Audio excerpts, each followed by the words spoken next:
Así que nos encontramos un día más en este canal, julio 9 del 2023. A continuación te encontrarás con una charla que dicté en mi universidad titulada Teísmo, una solución a la crisis postmoderna, en la que defiendo la postura de que el cristianismo es, en efecto, la solución a la crisis que sufre el individuo en esta época que conocemos como postmodernidad. La verdad, estuve bastante indeciso sobre si subir el video o no por los evidentes problemas de audio que tiene, pero gracias a Dios se pudo solucionar algo ese problema para que resultara al menos entendible. Y también lo quiero subir porque siento que marca un precedente importante, no solamente para el canal, sino también para la sociedad de debate de mi universidad. Así que nada, ponte cómodo, agarra tus pochoclos, tus palomitas, tus crispetas, your popcorn y disfrútalo. No sé qué más decir. Gracias por atender. El día de hoy pues tengo el privilegio de presentar este tema que se ha propuesto desde la Sociedad Autónoma de Valle. Y quisiera empezar con, digamos, una corta reflexión alrededor de la importancia del debate, ¿no? Eh, la importancia de este tema en particular se ve reflejada a través de que nuestras creencias y nuestros ideales se ven puestos a prueba cuando estamos dispuestos a dialogarlos y a estar expuestos a los interlocutores, ¿no? Entonces, eso es algo muy complejo porque uno a veces no le gusta que cuestionen lo que uno cree, ¿ves? Y hay muchas cosas alrededor de las cuales se puede dialogar, ¿no? Eh, pero la idea es iniciar con esta propuesta que ya estaba casi 4 años inactiva y trabajar conjuntamente con los departamentos de la Facultad de Humanidades y la de Derecho, que tengo entendido que se va a iniciar pronto. Entonces el tema que nos debería de hoy se titula así, Teism, una solución a la crisis postmoderna. Y este es el orden que va a llevarse alrededor de la presentación. Mi intención principal es el diálogo. Entonces voy a tratar de ser lo más conciso, lo más breve posible. Entonces van a haber cosas que tal vez no se toquen con la profundidad que yo quisiera, porque personalmente el tema me gusta mucho, me interesa mucho y me apasiona. Entonces propuse esta estructura porque creo que es la que trabaja a grosso modo los temas que me interesa conversar con ustedes. Entonces el primer punto es, vamos a definir el status quo, ¿sí? Y esto es algo que nosotros vemos en los debates de formato parlamentario. Y es algo que aprendí y que me funcionó mucho para entender que cuando tú inicias un diálogo con una persona, tienes que encontrar en común. ¿Sí? No solamente para el debate, sino en general. Es como que tú entraste en una discusión, sí, están argumentando las dos partes, pero tal vez no manejan las mismas definiciones.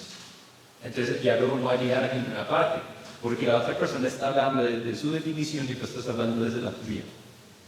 Entonces va a ser un diálogo infructuoso y está acabado. Entonces, como les digo, la definición de los términos es bastante importante. Y después de que conceptualicemos a la posmodernidad y entendamos de qué va este término, vamos a entender mejor por qué hay una crisis alrededor del tema de la verdad. ¿Sí? Como todas las épocas que vemos en la historia, cada una tiene sus particularidades, cada una tiene ciertos rasgos que la caracterizan.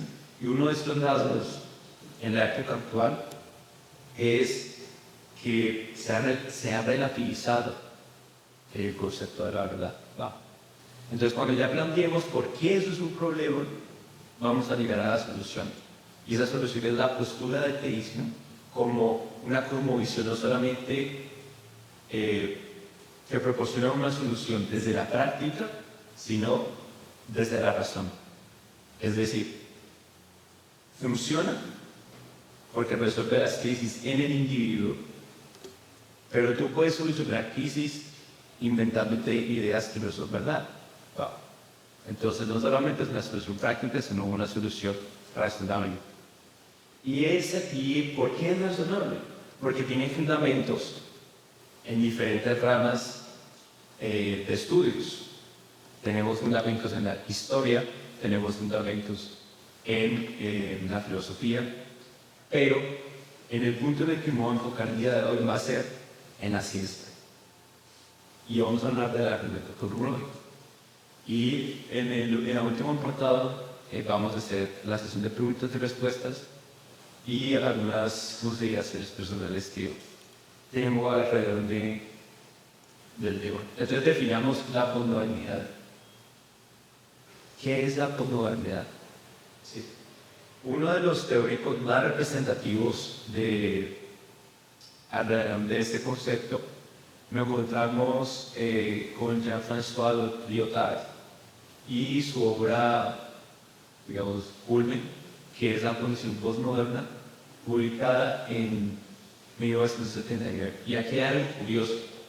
Si tú te pones a ver los teóricos que estudian el tema, te vas a dar cuenta que no hay una definición unívoca. ¿Sí? Eso quiere decir que no hay una definición del concepto que sea absoluta. Y ya por eso podemos empezar a analizar un rasgo de la posmodernidad. Y es que hay polisemias, diversidad de significados, diversidad de definiciones, diversidad de conceptos. Y lo que va a decir este teórico es que en términos, en pocas palabras, hola, hola, fíjate. Depende.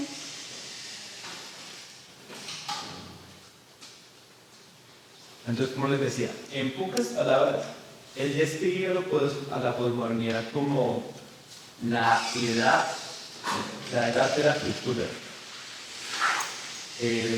Y es importante entenderlo no solamente en el contexto histórico, sino también en el contexto social y en el contexto cultural, porque, y esto es algo que se repite mucho en los cursos de cine, por lo menos en los de cine, pero muy paz, porque reflexionamos alrededor del concepto de la memoria. Entonces, tenemos que ser conscientes de la época en la que estamos, ¿sí? Cómo llegamos a ser. Y ese cómo llegamos a ser está cargado de unas problemáticas que vienen desde hace mucho tiempo. Nosotros no llegamos a ser de la noche a la mañana. Y precisamente es por eso que lo escribe como la edad de la cultura. ¿Listo? Entonces, no podríamos hablar de la posmodernidad sin hablar de la modernidad, que es la predecesora. Postmodernidad nos explica después de la modernidad. Y aquí hay algo importante que debemos mencionar, ¿sí? La posmodernidad es como en dramaturgia hay un término que se llama volver al estado anterior. ¿Sí? Entonces, en una estructura dramática tú vas a ver que hay un ascenso, ¿no? Las cosas se van poniendo más interesantes. Llega el clímax, o sea, el punto más interesante de la película, cuando el personaje se tiene que enfrentar a su mayor miedo y gana y vuelve a la cotidianidad. Esa cotidianidad sería la posmodernidad y el supuesto clímax sería la modernidad. ¿Y de qué va la modernidad? ¿Cómo podemos entender la posmodernidad a la luz de lo que viene antes? Bueno, básicamente la modernidad en lo que se fundamentaba era en llevar a la humanidad al punto cúspide de su desarrollo a través de la razón.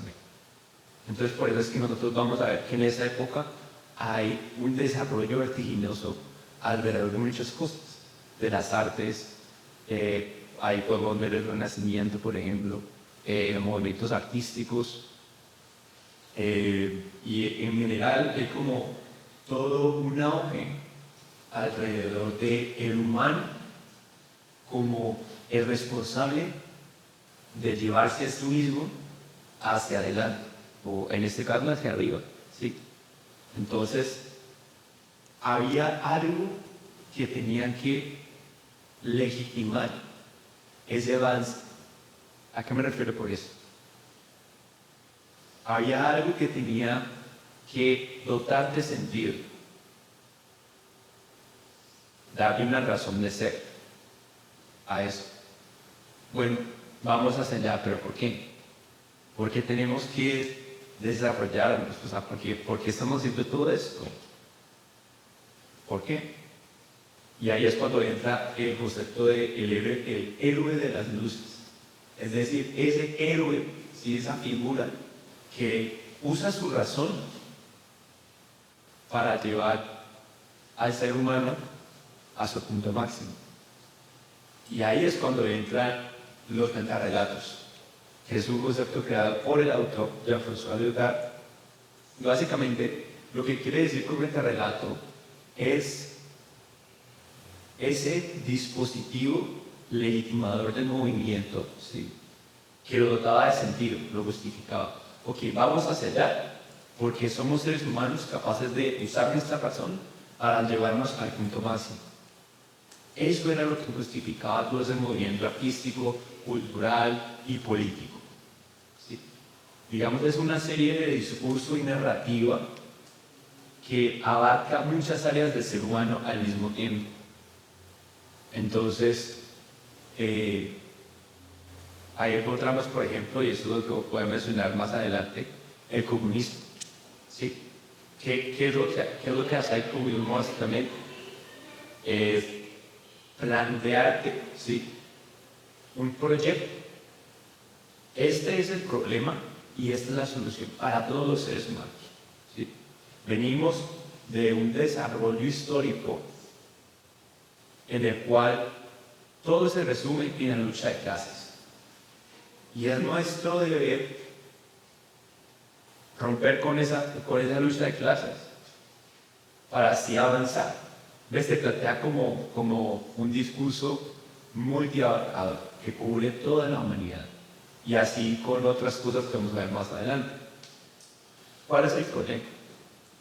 Pasó el tiempo, 1800, 1900, y hubo un punto en el que el ser humano nos presentamos, lo logramos. ¿Lo logramos? De verdad logramos llegar a la cúspide, a esa utopía de paz y de bienestar propuesta en la modernidad. Bueno, pues estas imágenes nos demuestran que no. Sí. En la bomba atómica, nosotros encontramos el punto máximo de desarrollo de ciencia hasta el momento. ¿Y qué hicimos con eso?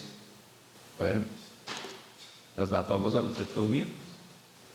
Y eso es completamente contradictorio y frustrante a los que se habían planteado los héroes de la modernidad.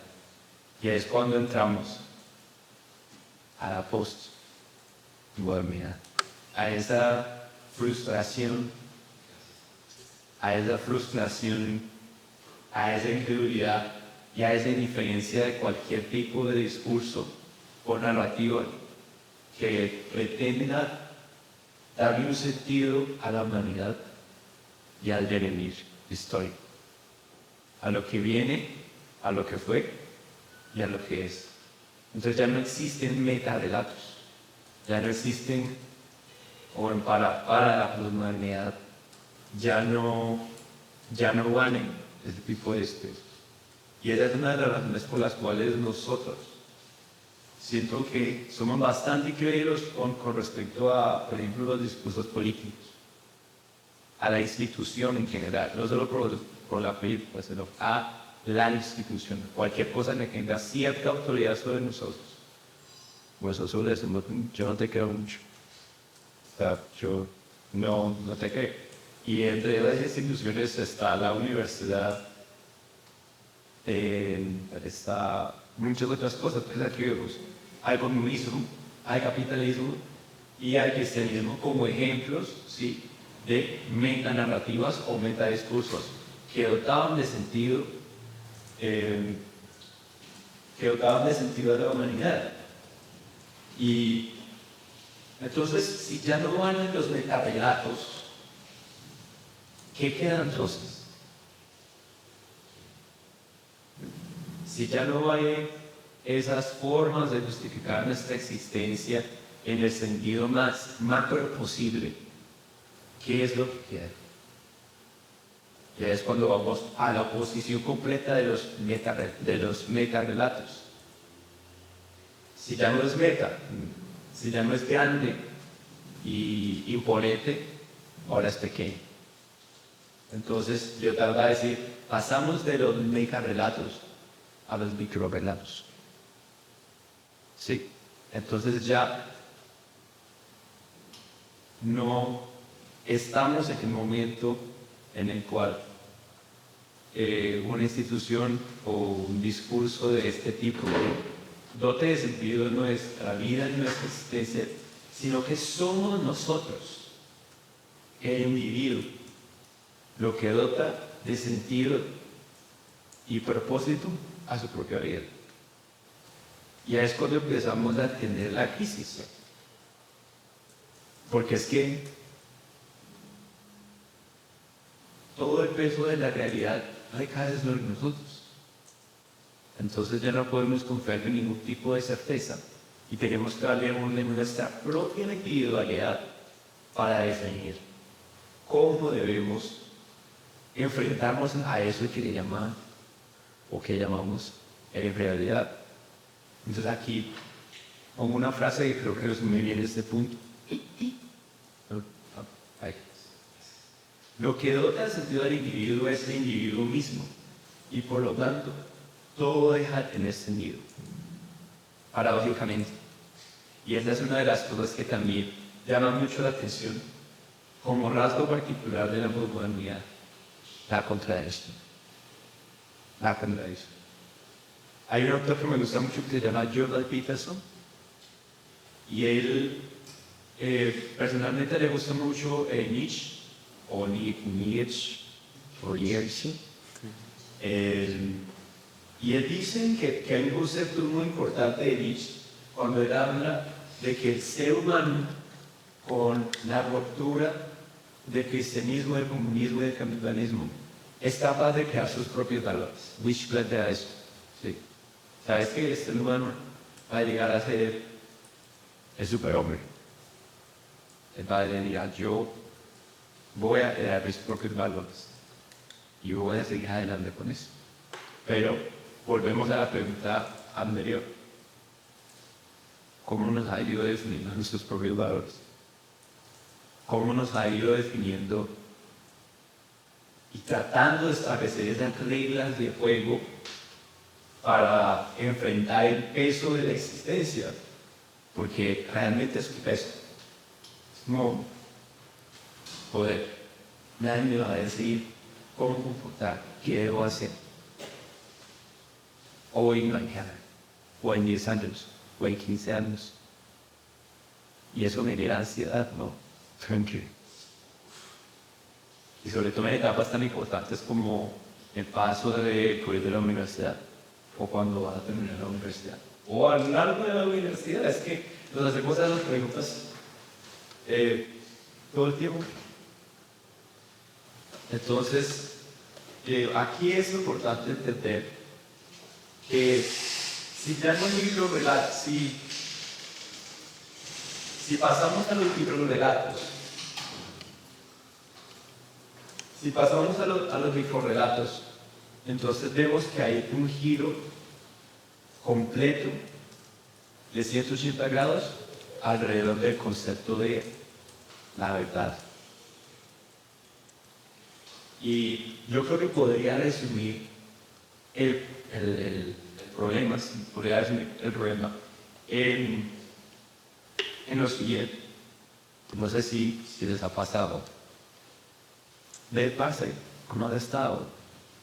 Vos, veme aquí, he pensado últimamente en Amelie.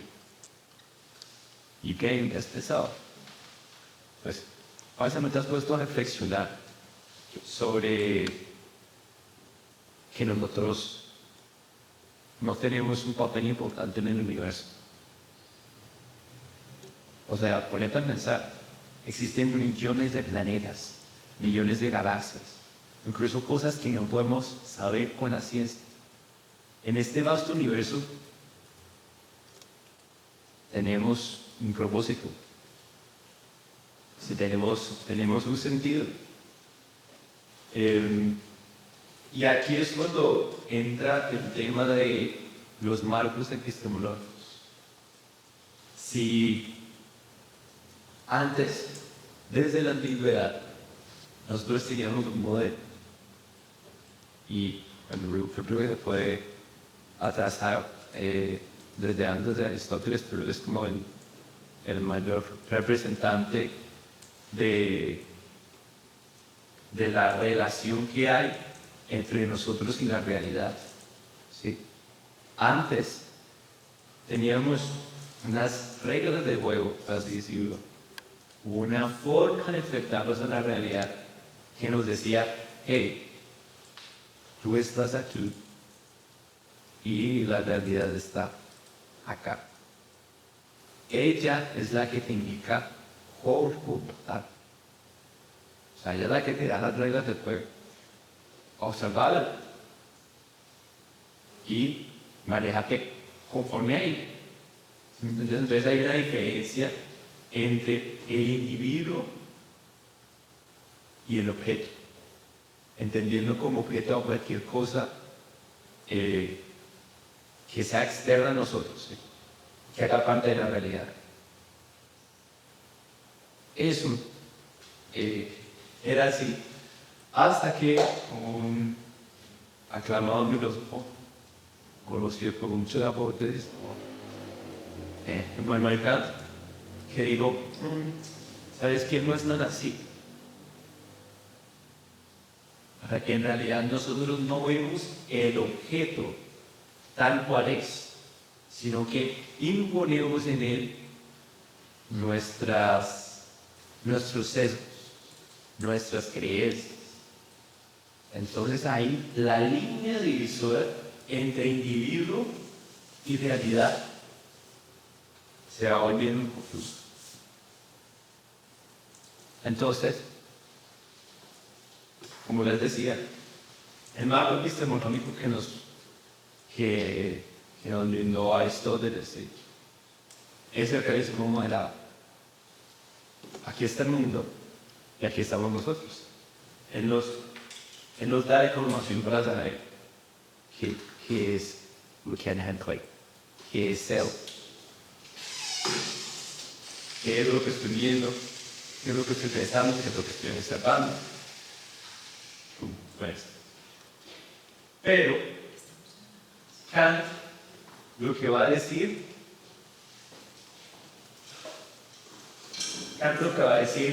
es lo contrario. Él va a decir, hey, no, las reglas del juego no las pone la realidad, las reglas del juego las pone el individuo. ¿Por qué? Porque precisamente impone su cosmovisión, sus ideales, es su forma de ver el mundo. Discúlpame que estoy buscando una cita que estoy leyendo y me parece muy importante. Ok, dice así. No conocemos, esto es Kant, no conocemos la realidad en sí, sino que la conocemos según nuestro modo de conocer. La realidad que nos es dada en lo empírico es informe y caótica. El sujeto, nosotros, la ordena, le da forma. según sus estructuras, a priori, antes de la experiencia. El sujeto impone a la realidad sus propias leyes internas. Entonces eso se opone completamente a Aristóteles. Yo creo que si él escuchara eso, se estaría revolcando en su tumba. Entonces, esto, si nosotros llevamos el nominalismo a un extremo, llegamos a una especie de solicismo. Es decir, que todos ustedes son producto de mi reinicio. Algo así como las almas. Y yo soy un poco loco, pero hay intelectuales que son solicistas. Entonces, esto lleva al nominalismo que incluso podrían haber personas que no lo han interiorizado para sí, pero puede que muy en el interior sean solicistas, como que, bueno, al fin y al cabo, todo lo que yo veo es un producto de mi individualidad. Entonces yo veré cómo me comporto en el mundo. Allá las otras personas, allá la realidad. Yo soy la realidad. Entonces esa supremacía del individuo se va convirtiendo en una especie de panteísmo. Entonces, no sé si han escuchado, pero he escuchado mucho con compañeros y amigos que me dicen, ¿sabes? Yo creo que después de la muerte, tú llegas a ser parte de la vida misma. Te conviertes en el viento, en los árboles. Y yo, ok, muy poético. Es muy poético. Pero, ¿cómo sabes eso? O sea, no se lo voy a decir. ¿Cómo llegas a esa conclusión? Sí. Entonces, cosas que importan. Y esto nos lleva a cuestionarnos el papel de nosotros como estudiantes y en general como institución universitaria. ¿Sí? Porque si se da se dio un giro de 180 grados alrededor del concepto de la universidad, alrededor del concepto de la verdad, perdón. Entonces, ¿cuál es nuestro papel como institución universal? O sea, ¿cuál es el papel de la universidad? Y si nosotros vamos a los fundamentos de la creación de la universidad, tenía un propósito claro y definido: encontrar la unidad en la diversidad, encontrar la verdad en la diversidad. Entonces, esto es importante porque si nosotros llevamos el relativismo a sus aplicaciones prácticas y a sus últimas consecuencias, entonces no tendría sentido venir a la universidad. Porque tú vas a la universidad para que te impartan el conocimiento. Tú no vienes a la universidad para quejar mi conocimiento. Y eso está implícito. Pero si no reflexionamos alrededor de ese subtexto, podemos terminar convirtiéndonos en otra cosa. Por ejemplo, los cursos de narración y argumentación. ¿De qué sirve? ¿Sí? Aprender a argumentar si cualquiera puede definir el criterio para establecer la verdad. No tiene ningún sentido. Algo existen las falacias. ¿Sí? Porque sabemos cuál es el criterio. E interesante es que el criterio lo definió este hombre del que hablamos de Aristóteles hace mucho tiempo. Pero lo descubrió y ya está. Por los fundamentos de la lógica. La ley de la no contradicción, es decir, que dos cosas que se que se contradicen no es en verdad al mismo tiempo en un sentido. Nadie después de excluir, bueno, entre otras leyes. Y lo interesante es que este planteamiento está tan engranado en la realidad que nosotros no podemos escapar de él.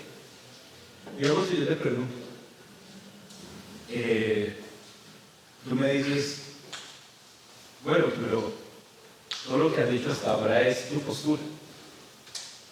¿Tú qué es? ¿Sí? Es tu forma de ver la vida. Y yo te digo que sí. En forma de ver. Y ya dice, o sea, pues nada de eso tendría sentido. Entonces, si nosotros, y por cierto, puedes preguntar.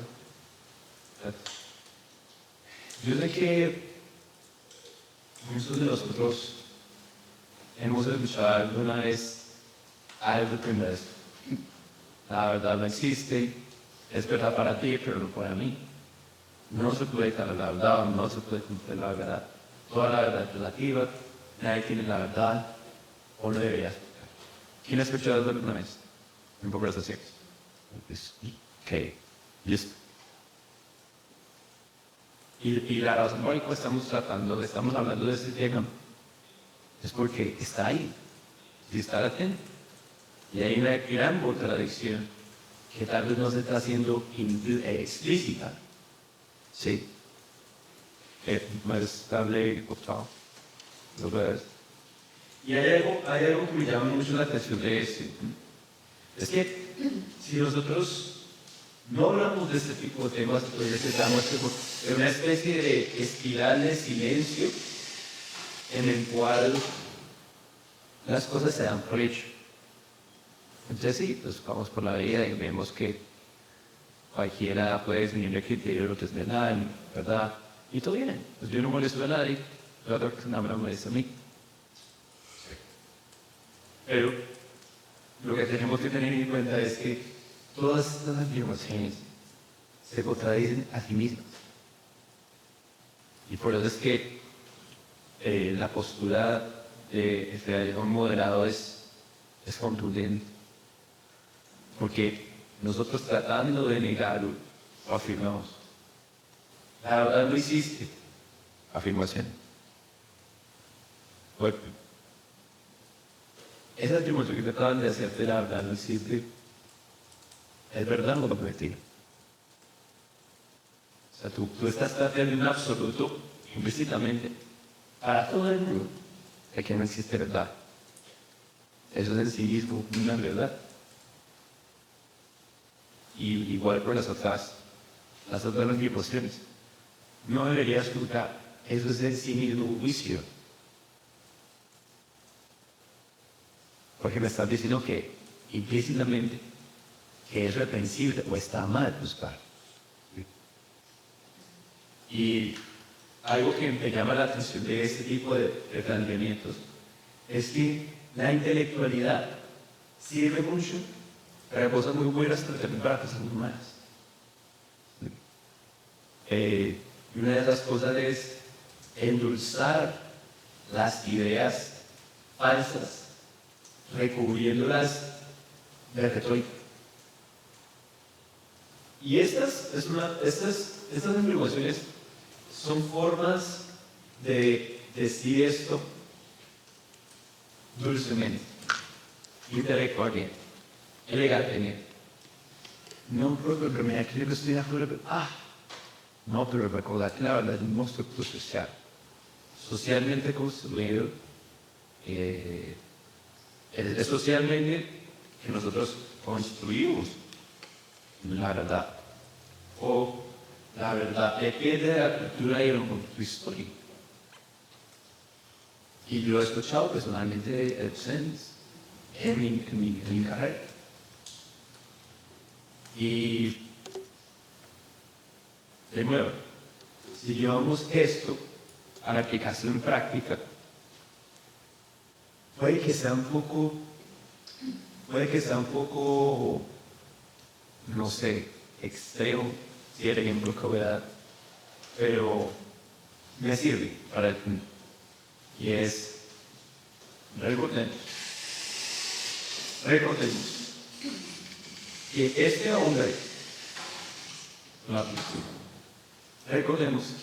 hombre, tuvo que tener la aprobación social en su momento para establecer una verdad. ¿Y cuál era esa verdad? Los judíos no son humanos. Amén.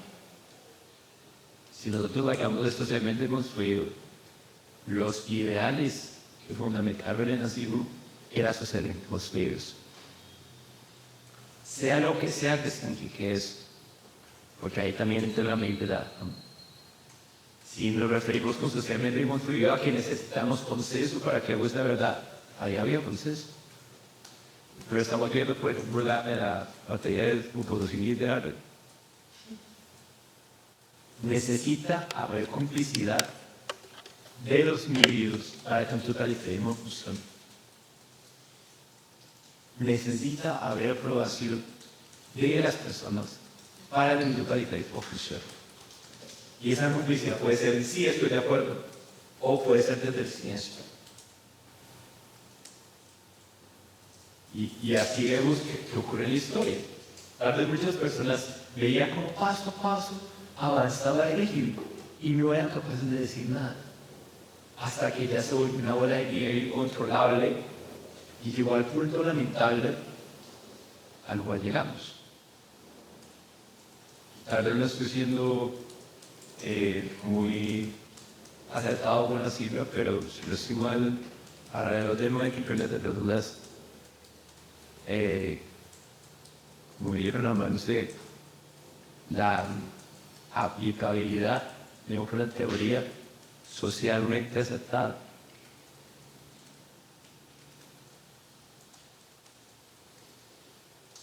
Entonces, como si hasta este punto he logrado un objetivo y es tratar de dilucidar este relativismo como un problema, no solamente es, sino también ese relativismo que viene en el individuo. ¿Sí? Si nosotros no tenemos certezas, ¿cómo reaccionamos ante la incertidumbre? De todo tipo.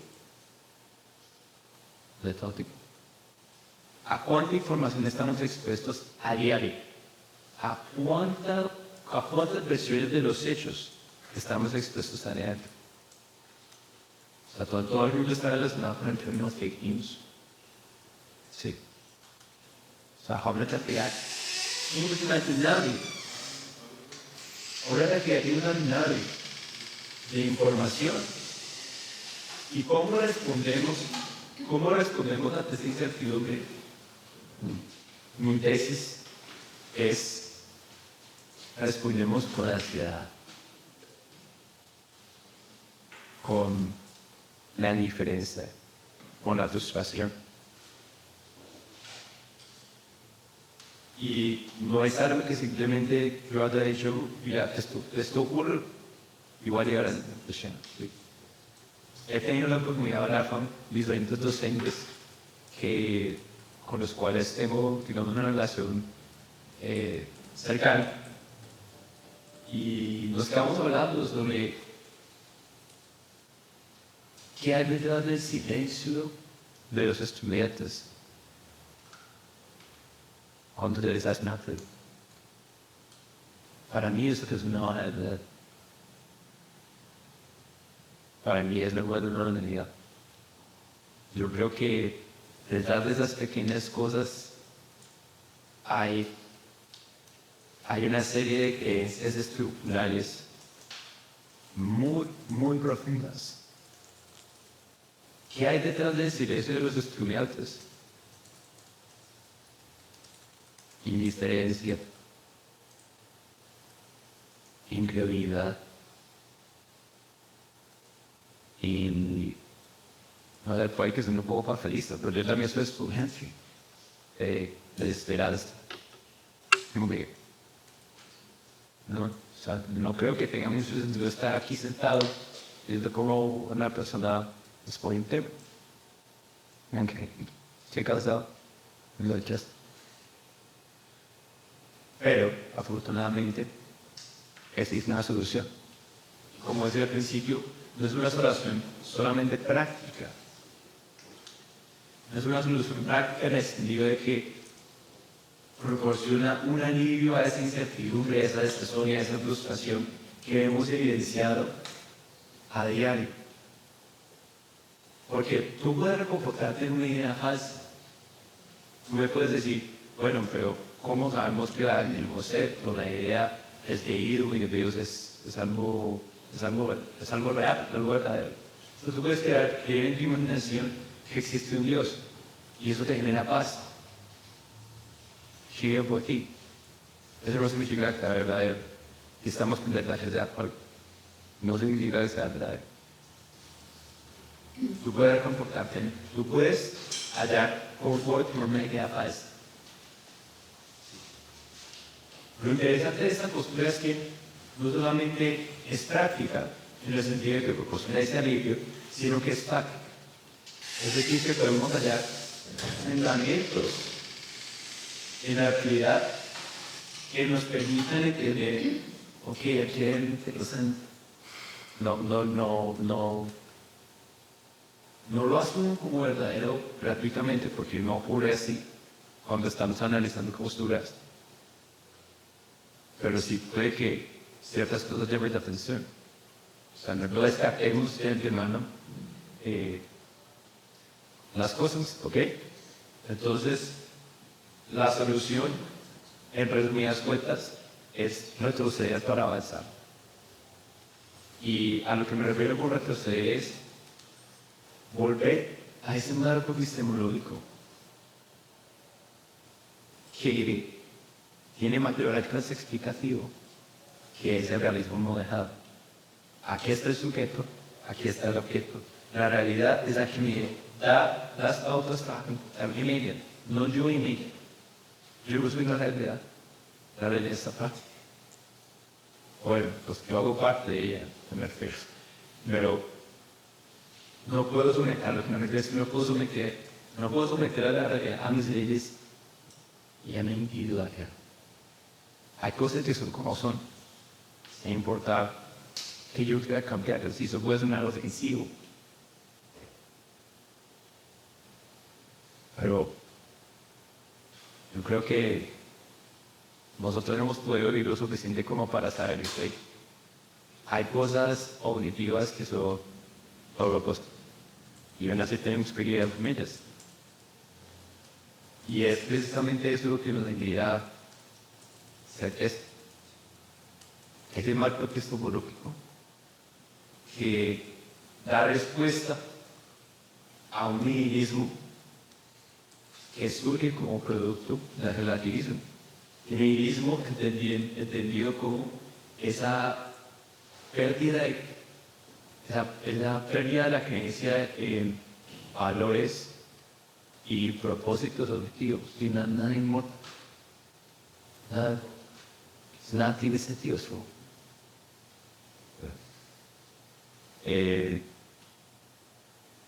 Y volviendo al tema del relativismo, nosotros, yo creo que la realidad es bastante cruda. O sea, nosotros no vamos a una montaña de relativismo. La verdad, no lo sé. Eso no pasa. Sí. Pues, entonces, ya para ir terminando, quisiera proporcionar o tratar de dilucidar ese fundamento objetivo que podemos hallar en la realidad alrededor de la existencia del Dios teísta. ¿Sí? Porque ahí también he encontrado un rasgo de la totalidad. Es que cualquiera puede definir los Dios. ¿Sí? Entonces encontramos un terreno como teísmo, entendido como un ser que creó el universo, pero no hace parte de que de todas las leyes de cómo se funciona todo esto que hemos hablado. Entonces el razonador increíble se dice, la tesis es que sí, pero ¿por qué? Hay muchas ramas de las cuales nosotros podemos que voy a decir aquí algo interesante, porque es un caso de evidencia acumulativa. Entonces nosotros podemos encontrar evidencias del ámbito filosófico, podemos encontrar evidencias del ámbito histórico, pero pues por temas de tiempo he decidido concentrarme en el aspecto científico. Y este argumento tiene como título argumento cronológico. Tiene 3 premisas. Pues 2 premisas veamos. La primera, todo lo que comienza a existir tiene una causa. Yo no creo que esto sea pleno. Todos los podemos, eso es lo que podemos decir a través de la inducción. ¿Sí? Observamos el mundo y entendemos que las cosas simplemente no parecen de la nada. ¿Sí? Yo no estoy predispuesto a que en este momento salte aquí un elefante como un payaso como a los aves.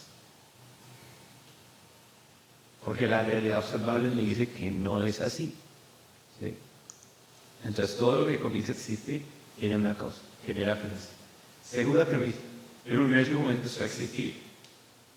Si esa premisa es verdadera, entonces inevitablemente llegamos a la conclusión lógica de que el universo tiene una causa, efectivamente. Y esa causa es Dios. Entonces, pues, vamos a ver. Entonces, ¿cómo sabemos cómo inicia? Porque la primera premisa es evidente, pero la segunda puede tener sus puntos ciegos. Entonces, ¿qué nos dice la sintaxis? Yo resumo este punto en Franco Sur. ¿Cómo sabemos que hubo inicio? Podemos entender que fue efectivamente así desde la segunda ley de la termodinámica, que es una de las leyes más fundamentales e inviolables. Tú puedes sacar una nueva teoría científica y puede que vaya contra vosotros, pero si va contra la ley de la termodinámica, hay que ser escéptico sobre ella. Porque ¿qué nos dice la realidad observable? Todo tiende a la decadencia. En los términos científicos se llama entropía. Todo tiende hacia un fin. La energía de los sistemas siempre va acabándose. Y eso es verdad en el sentido macro y en el sentido más negro. También sabemos a partir de la cosmología moderna que el universo está expandiéndose constantemente. Y el primero que se dio cuenta de eso fue Edward Goldman en 1900. Estoy seguro que fue un poco antes de 1950. Entonces él con el telescopio y dio cuenta que parecía un globo. Y él llegó a la conclusión de que si efectivamente era así, había tenido que existir un punto cero. Y a partir de creo que ahora sacaron uno nuevo, a partir de los satélites COBE con K y WMA, entendemos con mayor claridad cómo es que fue efectivamente ese inicio del universo. Y es que la explosión de ese punto cero fue de tal magnitud que dejó rastros a lo largo del universo en forma de calor. Y entre más avanzamos en la tecnología, más nos damos cuenta que eso, entre más extendemos nuestra visión del universo, más nos damos cuenta que hay variaciones de calor y que todo partió de un punto cero inicial. Lo que va a llamar la atención de este punto, y eso lo dice Stephen Hawking, no recuerdo muy bien libros de 60 años, les voy a dar que si la expansión del universo en ese punto inicial hubiera sido más lenta en una parte entre 1.000.000, no existía universo, no existían galaxias. Entonces, es esa precisión la que nos puede llevar a una conclusión interesante. Bueno, las cosas pasaron de tal manera, o sea, pudo haber sido de muchas formas, pero pasó de tal manera en que a medida del tiempo se crearon los universos, las galaxias y los planetas. Y por último, creo que la parte de la más prominente es la teoría de la relatividad general de Einstein. Yo no soy un experto en uno de estos temas, solamente pues me interesa bastante. Y lo que entiendo del contexto histórico y social de esa época es que la comunidad científica creía que el universo había estado ahí para siempre, que había existido desde la eternidad. Pero llegó ese dijo, ¿saben que no? Y eso me dio un revuelo, porque salían las implicaciones teológicas que tenía un comienzo absoluto del universo. Entonces, en resumidas cuentas, ¿qué es lo que nos permite entender la teoría de la relatividad general de Einstein? Que el espacio, el tiempo y la materia tuvieron que tener un inicio simultáneo. Bueno, para ellos se alcanza a entender muy bien la imagen, pero este sería el inicio. Y claro, esta es la etapa inicial de la creación de las semillas galácticas. Va pasando el tiempo, la creación de galaxias, los planetas, y este es nuestro conocido. Un periodo de aproximadamente 13.800 millones de años. Y bueno, podríamos hablar de muchas otras cosas, pero el tiempo puede nuestra contra, así que eso es. Muchas gracias. Vamos a tratar ahora a este de respuestas, si alguien está interesado en participar.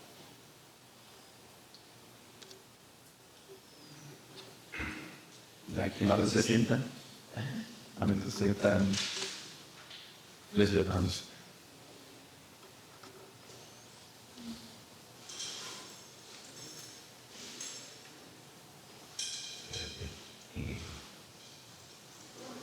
Aquí tengo.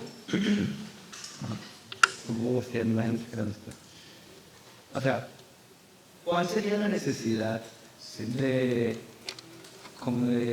atribuirle a una figura creadora del pintor estas características como tan individuales? O sea, pienso yo que, ¿cómo decirlo? Como que la idea del teísmo falla en un aspecto más creativo. Como que la premisa que presentas en cuanto a la dicotomía entre el relativismo y el realidad moderada, creo que falla un poco en el sentido de concebir la necesidad de una figura creadora como una verdad. No estoy, digamos, debatiendo el origen del universo en sí mismo, pero es en sí atribuirle las características a esa fuerza formada. Eso parecería más bien un intento de la humanidad por darle una figura parecida a nuestro concepto. Exacto, no quizá muy antropocéntrica de Vulcan. Sí, de hecho, a propósito de la pregunta, pues, más de la pregunta que haces. Porque una objeción general hacia la cosmovisión teísta es, bueno, sabemos que este fue el inicio del universo, pero porque tiene que ser ese Dios, based on that, ¿sí? Porque recordemos que hay diferentes posturas hacia por qué estamos aquí. Tenemos ateísmo, todo es Dios. No un inicio absoluto, no hubo un eh, un movilizador y un lobby, como decía Aristóteles, sino que siempre ha existido todos los fenómenos que hacen trabajar. Tenemos el ateísmo, lo más probable es que tengamos que sustituir por pura absoluta y el teísmo. Entonces, lo interesante de esto es que cómo nosotros podemos llegar a la conclusión de que es Dios, entendiendo como un ser personal que es externo al universo. Y es que nosotros podemos ver esos atributos a través de la creación. Primero, si nosotros sabemos que antes de ese quinto ser existía la nada, entonces podemos deducir